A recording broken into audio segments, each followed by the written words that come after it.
Hi అండి. నేను మీ Monica. Welcome to Monica's menu show.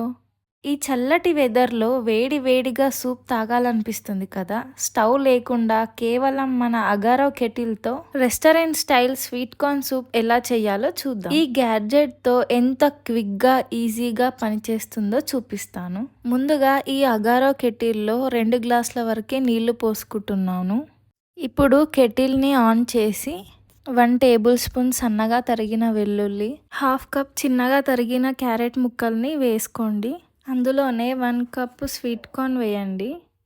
Half cup సన్నగా తరిగిన ఆనియన్స్, హాఫ్ కప్ బీన్స్ కూడా వేయండి. వేసి మూత పెట్టేయండి. నేను ఇక్కడ ఒక 5 మెంబర్స్కి సరిపోయేలా సూప్ చేసుకుంటున్నామండి. లైట్గా ఉడుకుతున్నప్పుడు మళ్ళీ ఒకసారి మూత తీసి మధ్య మధ్యలో కలుపుతూ ఉంచండి. మళ్ళీ మూత పెట్టేయండి. ఈ కెటిల్లో ఆటోమేటిక్ షట్ డౌన్ ఫీచర్ కూడా ఉంటుంది. 4 to 5 మినిట్స్ తర్వాత వెజిటేబుల్స్ కొద్దిగా ఉడికాయో లేదో చెక్ చేయాలి. ఈ కెటిల్ హాస్టల్లో ఉండే వాళ్ళకి, బ్యాచిలర్స్కి చాలా యూజ్ అవుతుంది. చూసారు కదా, చాలా సాఫ్ట్గా ఉడికిపోయింది. ఇప్పుడు సూప్కి మంచి ఫ్లేవర్ రావడం కోసం స్వీట్ కార్న్ పేస్ట్ యాడ్ చేస్తున్నాను. వెజిటేబుల్స్ ఉడకగానే స్వీట్ కార్న్ పేస్ట్ వేసి మెల్లిమెల్లిగా కలపండి. ఈ పేస్ట్ మనకి మంచి ఫ్లేవర్ని ఇస్తుంది.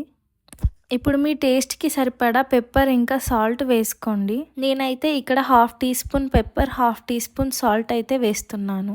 మీకు కొంచెం స్పైసీగా కావాలి అనుకుంటే చిల్లీ సాస్ కూడా వేసుకోవచ్చు. చివరగా థిక్నెస్ కోసం ఒక చిన్న బౌల్ తీసుకొని 2 టేబుల్ స్పూన్ కార్న్ఫ్లోర్ వేసి కొంచెం వాటర్ వేసి లంప్స్ లేకుండా కలుపుకొని పక్కన పెట్టండి. ఇప్పుడు బాయిల్ అవుతున్న సూప్లో మనం ముందుగా కలిపి పెట్టుకున్న ఈ కార్న్ఫ్లోర్ని వేసి మిక్స్ చేస్తూ ఉండండి.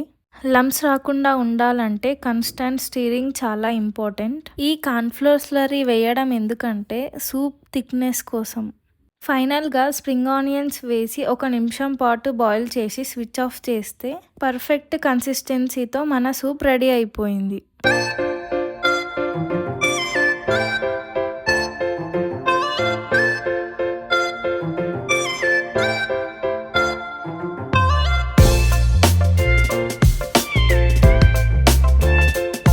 వేడి వేడి స్వీట్ కార్న్ సూప్ని బౌల్లోకి సర్వ్ చేసుకొని ఫైనల్గా స్ప్రింగ్ ఆనియన్స్ వేసుకుంటే లుక్ అదిరిపోతుంది. టేస్ట్ చాలా బాగుంది.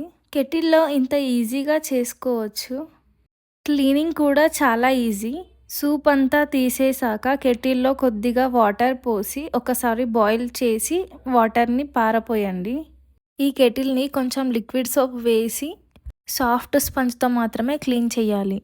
క్లీన్ చేసిన తర్వాత వాటర్ పారబోసి అవుట్ సైడ్ను డ్రై క్లాత్తోనే తుడవాలి. అగారో ఎలక్ట్రిక్ కెటిల్ మీకు కావాలంటే పర్చేస్ లింక్ను డిస్క్రిప్షన్ బాక్స్లో చూడండి. మరో క్విక్ రెసిపీతో మళ్ళీ కలుద్దాం. బాయ్.